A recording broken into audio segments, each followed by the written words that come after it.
The following content is provided under a Creative Commons license. Your support will help MIT OpenCourseware continue to offer high-quality educational resources for free. To make a donation or view additional materials from hundreds of MIT courses, visit MIT OpenCourseware at ocw.mit.edu. Okay, so first we're going to review last class. The first question, what does it mean if sets A, B, C are a partition of set D? If you know it, just raise your hand. Yeah? A, B, and C are not in set D. A, B, and C are not in set D. No. A, B, and C make up D. Okay, and what are we assuming? That that A, B, and C are set. Yeah, so they're disjoint. Okay? Did everyone hear that? So A, B, and C are disjoint, and they make up all of D. Okay, so how do you calculate P, probability of A given B, using the formula for conditional probability? So essentially, I'm just asking you, what is the formula of conditional probability? Slide.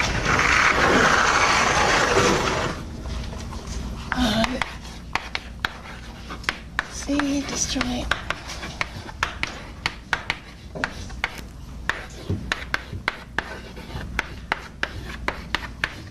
Okay. So 2. Can anyone tell me? So probability of A given B. How do you calculate that? The number of possible outcomes of A intersect B over. Yep. Does everyone understand why we do this? So, like we said with the universal set, we always do probability of A over the universal set, which is 1. But for conditional probability, we change the universal set to B. So we do the event that both of these happen over our new set, which is B. Okay, does everyone understand that? Yeah? What does the upside down U be? Oh, were you not here? Okay, just intersect. That's fine. So, like, if you have A and B, do you know anything about set theory? A little bit? Okay. So this is event A, right? And this is B. And intersect is anything that both share. Yep. Okay. What's the difference between P, A given B, and P, B given A? This one's kind of self-explanatory. So the first one is, what's the probability of A happening if you already know something, if you already know B? And the second one is, what's the probability of B happening if you already know A? And are these two the same always? No. Okay, yeah. So you'll have to calculate it out because your universal set is different. Okay. For if B causes A, what is the conditional probability that P of A given B?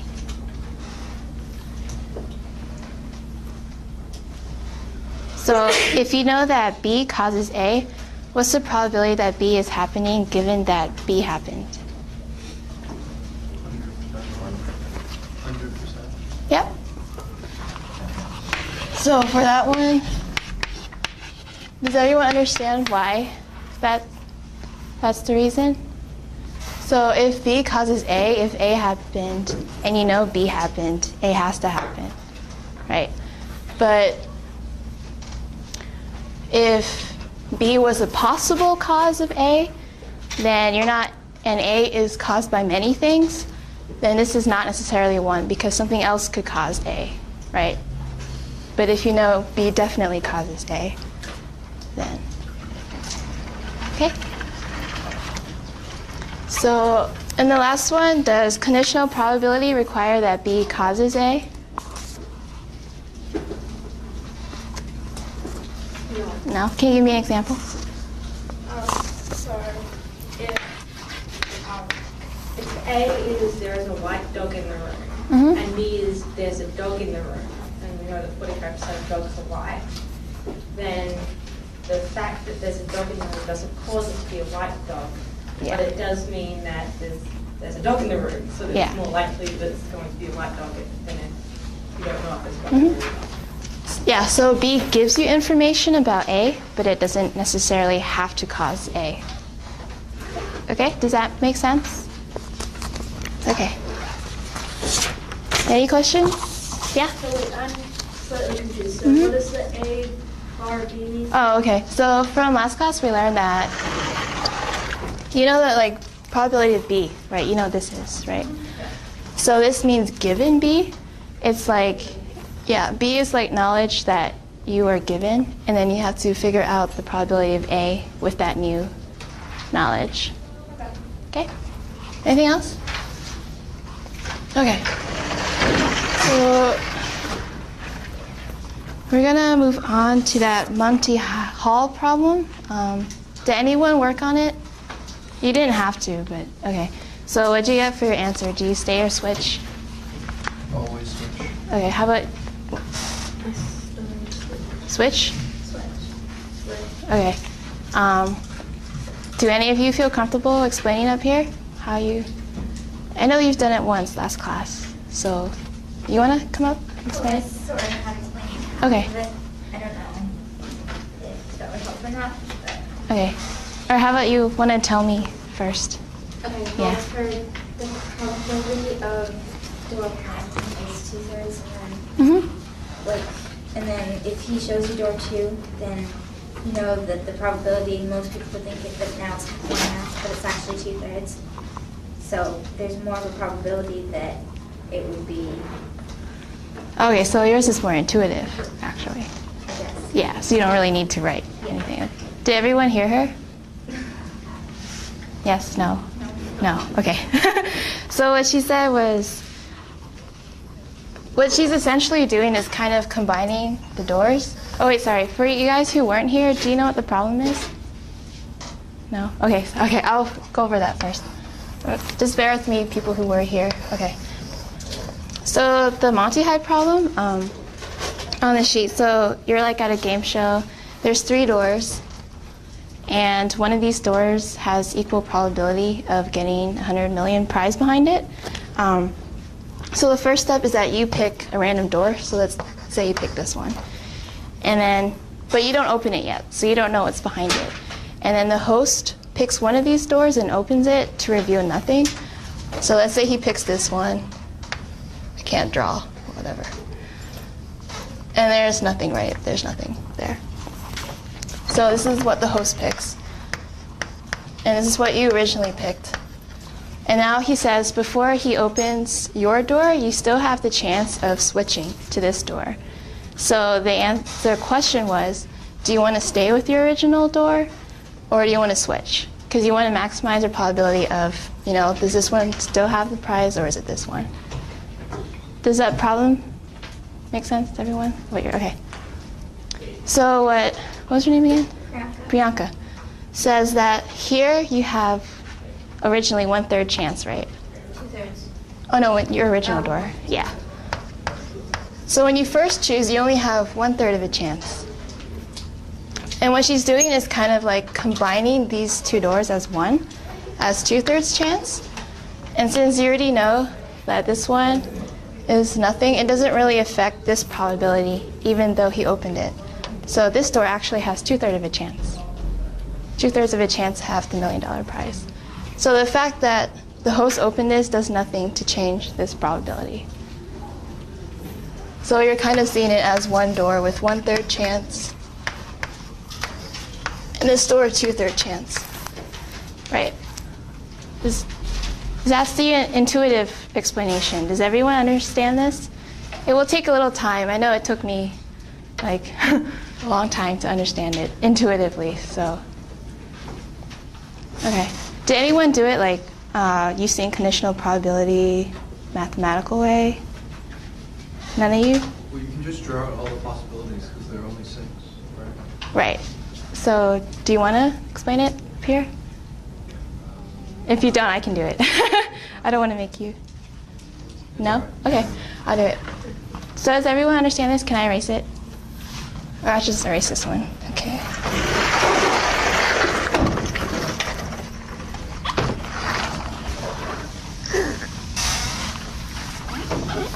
If I need to erase like better, let me know too, because I don't know what it looks like far away. Okay. So using conditional probability, we know about the trees, right? And how you have certain events, and every time a new event happens, you branch out the tree. Okay, so let's say we have the 3 doors again. If I'm in your way, let me know. Okay. Right, and you don't know which one has $1 million. So let's just assume you pick door A. So we're just going to assume in this tree that you pick door A. Okay?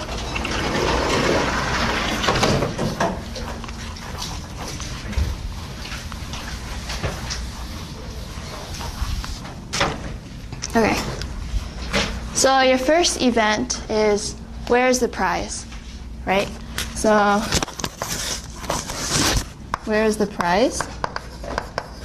It has 1/3 chance, right, of being in door A, B, or C. Okay, so this is your first step. Does everyone see that? Okay.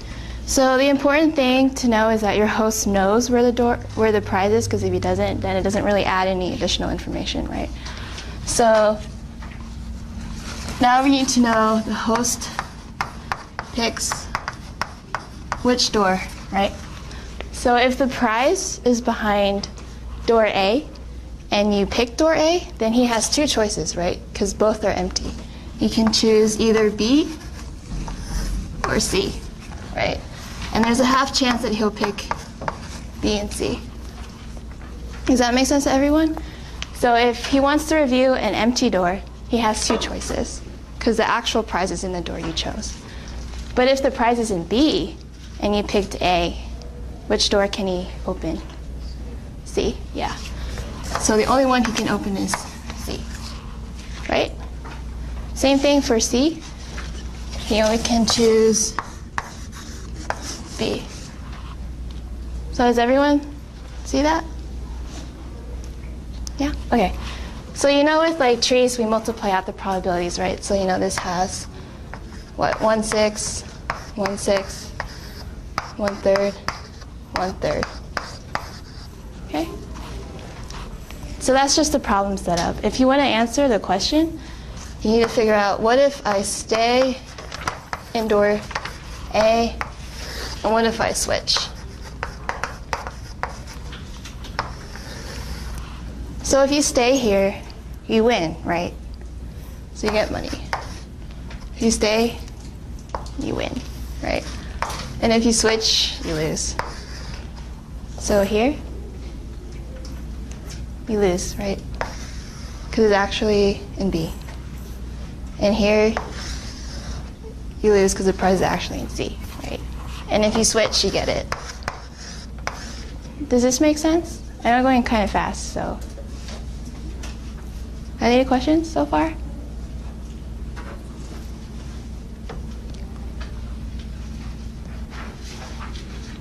Okay, so you can figure out the probability of winning if you stay. So you add 1/6 plus 1/6 is 1/3, right? And then the probability of winning if you switch is 2/3.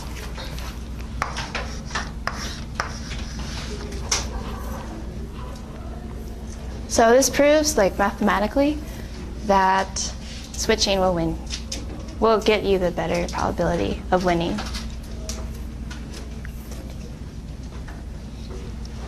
Is there any part that confuses anybody? Yeah?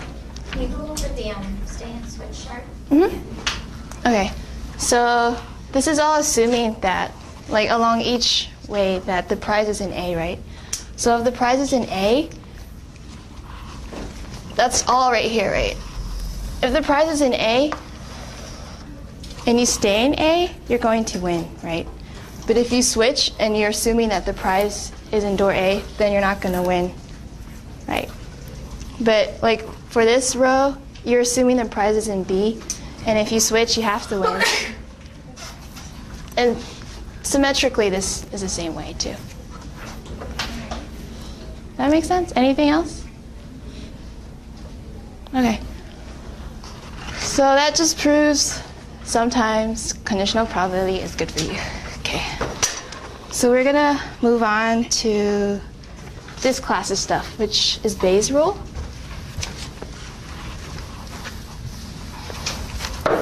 Oh crap, did anyone need this? I can leave it up. No?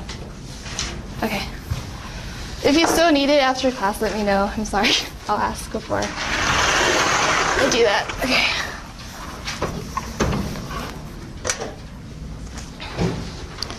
Okay, so I'm not gonna write out the first thing, but Bayes' rule is basically finding out your reverse probability. So remember I was asking you, like, what's the difference between this and this, right? So if you look at the slide that I handed you out, the first slide that says Bayes' rule, if we use that radar example that we showed from before, when we did do the problem, we figured out the probability that the radar registers, given that the plane is present, right? But now we want to know if the plane is present, given that the radar registers. Does everyone see the differences in that? So like, the first one is kind of saying how accurate the radar is, but the second one is what you really want to know is how much you can rely on the radar, because the first one is more of a mechanical thing, but the second is actually using the radar. Does that make sense to everyone? Okay, so I'll write it up here. P is our event that the plane is present. Okay, if you can't read my handwriting, let me know that too. Radar.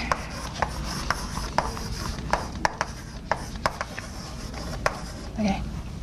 So what we want to know is the probability that the plane is there, given that the radar registers. Okay, so for you guys who weren't here, and just for you other guys too, I'll write out the chart again, like the tree chart. I'll just do it up here. So,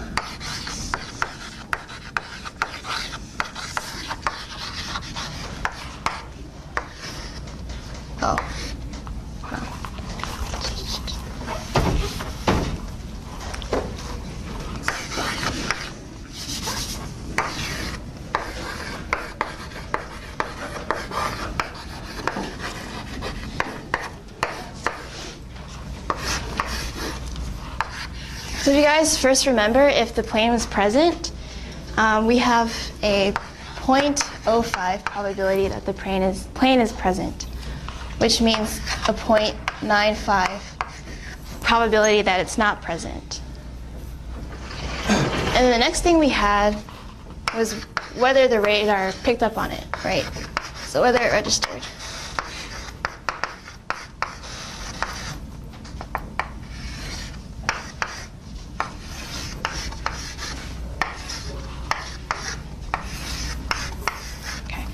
So we were given last time the probabilities of this given whether the plane was there or not.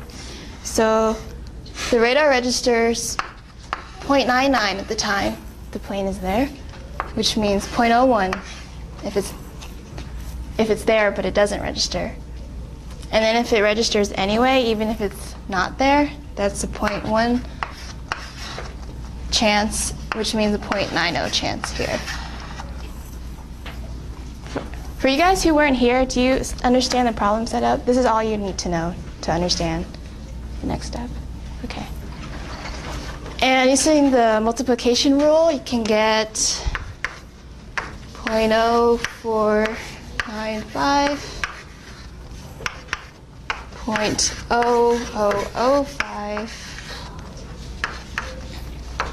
0.0950, and 0.8550. Okay? Does everyone understand what these numbers are referring to? So this is a probability that this part of the branch happened. The plane is there and the radar says yes, et cetera, et cetera, et cetera. Okay? Yeah? That's achieved by multiplying the two together, right? Mm-hmm. Which you can do for a sequence of events like this. Okay. So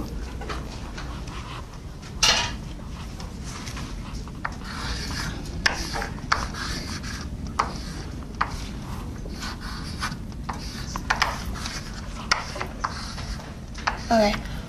So if you see 0.99 is the probability that the radar registers given that the plane is there, right?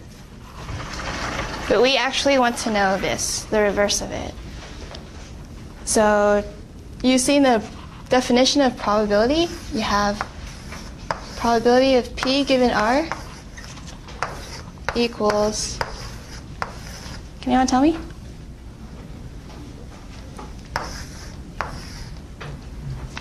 P intersect R. Mm-hmm.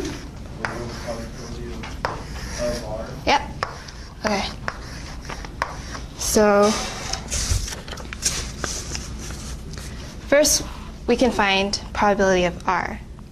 So given this thing, can anyone tell me what the probability that the radar registers is? Or have an idea of how you can figure out what this probability is?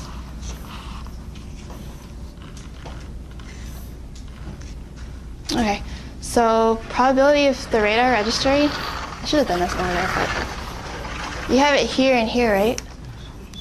So what you need to do, like, so that's this branch plus this branch, right?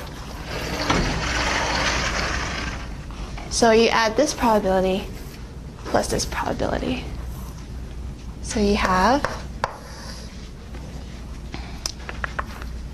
0.0495 plus 0.0950. And what's the probability of this? Can anyone see that in the branch? The probability that the plane is there and the radar registers.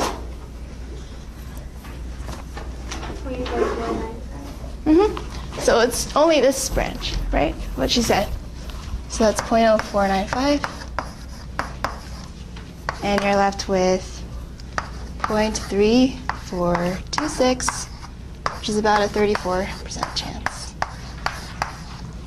Does everyone understand how we got from what we were given, the probability of the radar registering, given that the plane is present, to the probability that the plane is present, given that the radar says it's there? Does everyone understand? So this probability, like, even though the radar is pretty accurate, right? It's a 0.99% chance. You still have a 34% chance that the plane is actually there, given that the radar says yes. So even though it seems like a very accurate radar, this probability is not really what you want. You want to be sure that the plane is there if the radar says yes. So in an ideal world, you have 100%, right? So the thing that's throwing us off is the radar off is probably this part. Like, you don't want the radar to say yes if it's not actually there. So if you have an ideal radar, this would be 0. Right? Mm-hmm. Yes. If you need a pee, go. Yes? So the goal of one of these problems is like you try to find out what the probability of P in this example, if R is true. Mm-hmm. Yep. Does this make sense to everyone? Okay. So, like, the next slide, there's an example of this, is military application. I'm actually working at Lincoln Labs, if you don't know about it, and they do a lot of military defense like this. So if you were trying to register, like if a plane was there, that plane could be an enemy aircraft, or it could be like a commercial aircraft, and you want the radar to make sure it knows what it's seeing. Because you don't want to like waste a missile and shoot something that's not actually what you're seeing, right? Yeah. So like ideally in the military they have really good radars. It won't be this kind of probability. Okay, does that help figure out why we need this kind of stuff? Okay. Oh yeah, and this is an example of Bayesian probability that we mentioned before. How Bayesian probability is a measure of how much you believe something will happen. So this is like that, right? You can't repeat it over and over again like a coin, exact same experiment, all by itself. This is dependent on whether the plane is there or not. Okay, so any questions? Okay. In order for us to figure out Bayes' rule, we have to make several assumptions. And you can see it on the slide. We have so we have probability of A is what we know is whether the radar registers or not. So we have all that information, right? If you don't know this information, like say you don't know how accurate the radar is, then you can't ever figure out the reverse, right? So you have to know everything about R before you can figure out P of R. So that's just saying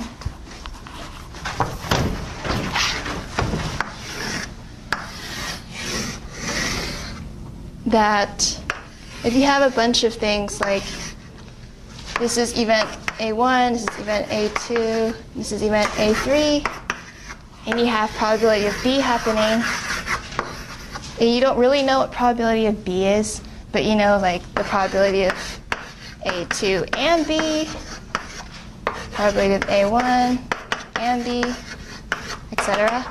Then in some way or another you can get probability of B. And I write that out better. So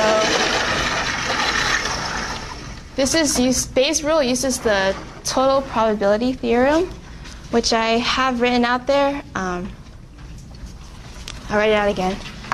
Probability of B equals probability of A1 and B happening plus everything all the way up to A and B. So for the radar example, we only had two A's, right? A is the probability that the radar registers, and A2 is whether, wait, hold on. Sorry. Hold on. Okay.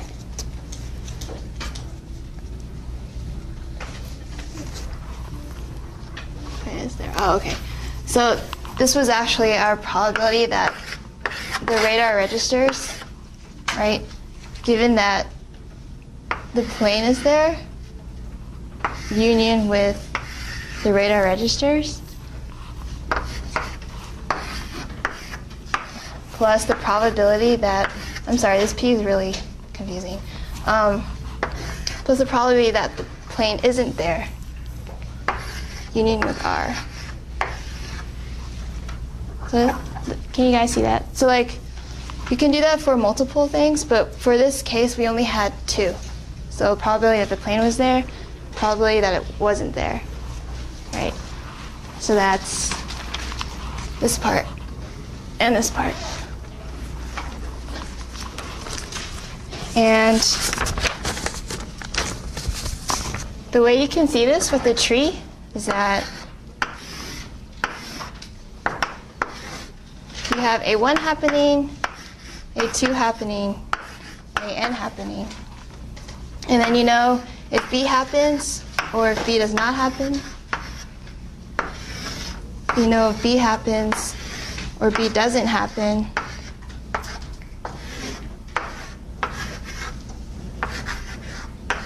right? So that's kind of what we did, right? We know if the plane is there or not. And then we know in each case whether the radar registers or not. And then to get probability of B, you just do this branch, and this branch. So then you can get probability of B. So does that make sense? If it's a little confusing, let me know. So even though we don't know probability of B offhand, but you know everything that can lead to B and all the probabilities, you can get B.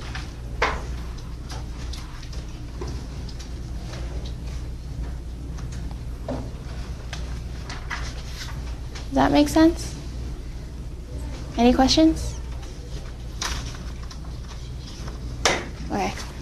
So Bayes' rule is basically figuring out, using the total probability theorem, your reverse.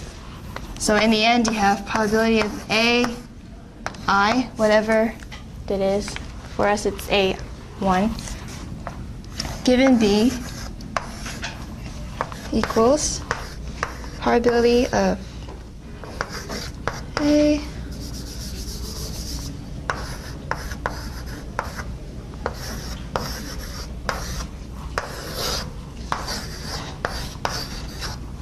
okay, and then you use this to figure out the bottom half,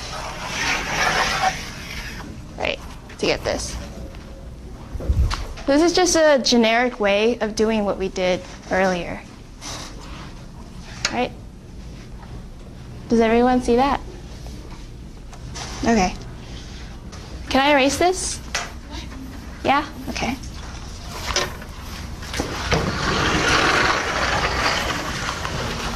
So those are the real examples of using Bayes' rule. It's very useful. We use it a lot in artificial intelligence in that class. I use it a lot. I'm sure they use it a lot for other applications too. So that's a very important concept. Make sure you get that straight. Okay. So we're going to use conditional probability to derive what independence means. So if I told you that the probability of A given B is actually equal to the probability of A, what does that indicate? It's kind of like saying if you have B, it doesn't really matter. You still have the probability of A, right? So B doesn't affect A in any other way. They're independent, right? And that also works for the reverse, because these are just numbers, right? So if A is independent of B, B is independent of A. Okay? So that's how you define independence. So in order to figure out if something is independent or not, we're going to use conditional probability. So if you have probability of A equals to A given B, and B doesn't matter, but we're going to use this anyway.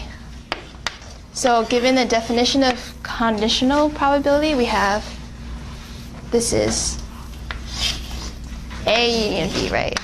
Yeah. Over PB. And you can kind of erase that and put in R root A, right? So if this is true, that means this has to be true. And since we don't like it when we divide by 0, we're just going to move this up. So you get this.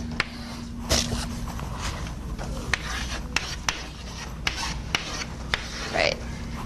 So this is how you test for independence. Okay? So if I told you that the probability of A given B still equals the probability of A, it means B doesn't matter, which means this has to hold true. Does everyone see how I got that? How that makes sense? Okay. And this is a question mark if you don't know.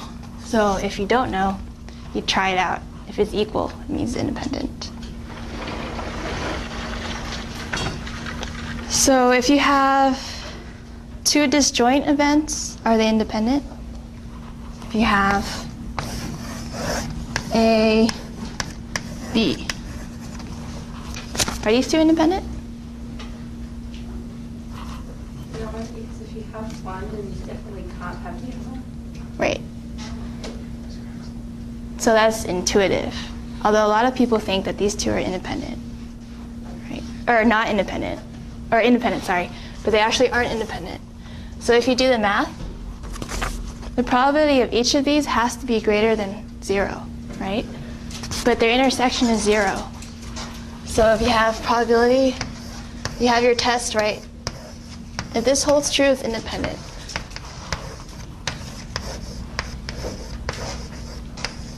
A union B is 0, right? Because they're disjoint. But you can't really have an event unless you have greater than 0 probability. So this is a greater than 0 thing. This is a greater than 0. And they obviously can't equal 0. So it's not independent. It's like saying I flipped a coin and I got heads. That definitely means you can't have tails. So even though they're disjoint, they're dependent on each other, because if one happens, the other one can't, for sure. Does that make sense, everyone? This trips a lot of people up. Okay. Oh, you can't move this. I'll just work on this. So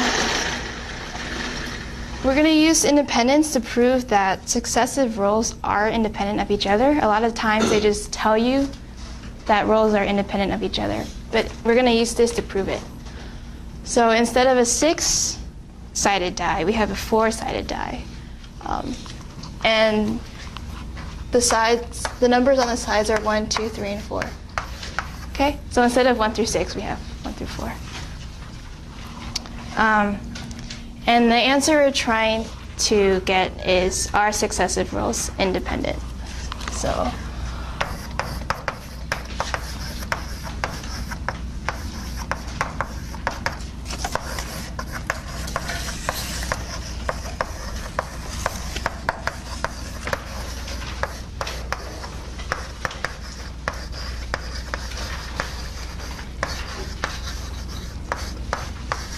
okay. And on the sheet I have for you, I did write out the sample space just in case, so you guys can see. Each one of those is a combination. So like the first one, 1, 1 is your first row is a 1, your second row is a 1, etc., etc. Okay. So for our events, we're going to do A equals first row is I. And because it's a very generalized answer, we're not going to make it first row is 1 or 2 or 3 or 4. I can be any of these numbers, right? So does that event make sense? Okay, we don't want to specify too much. And these, the same thing, except it's the second row, is, say, J. Okay? And J has to be in here too. Okay? So that's how we're going to define our problem. So we have our test again. First I'm going to do P, A, and B. Okay? So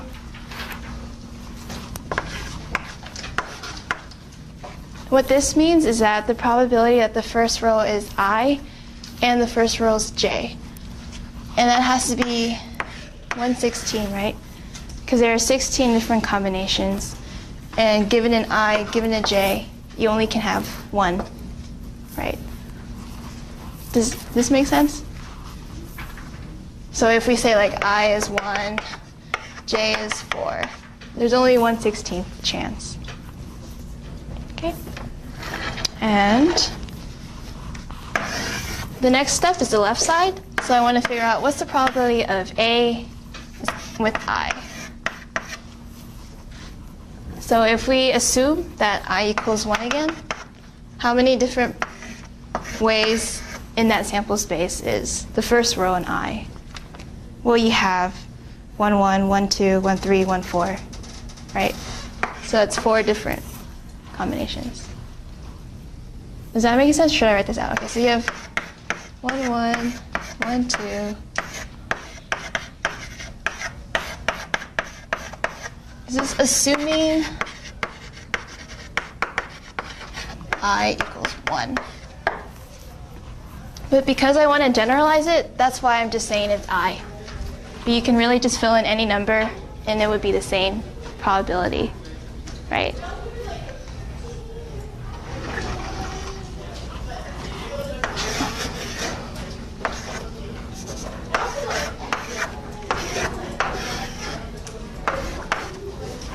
Okay. So if you just have B equals J on its own, keep in mind that this is the second row, right? So if we assume again that J equals 4, it's still the same probability, right? Because now you have like 1, 4, thank you, by the way.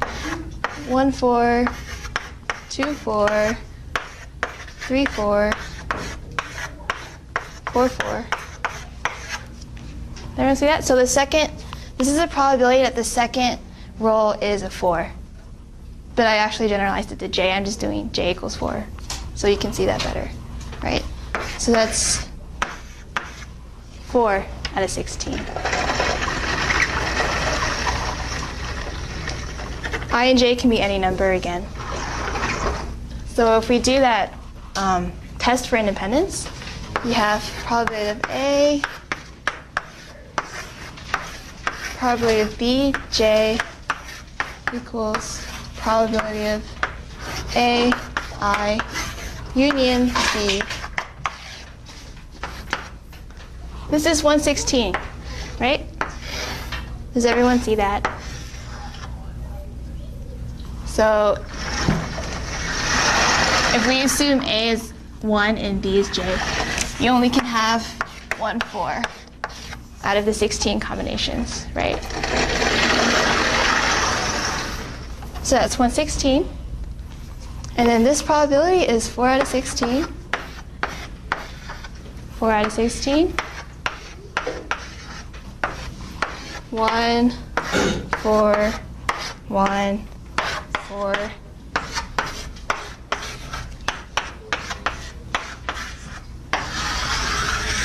They're equal, right? So that means they are independent. Does everyone see how I did this? Okay.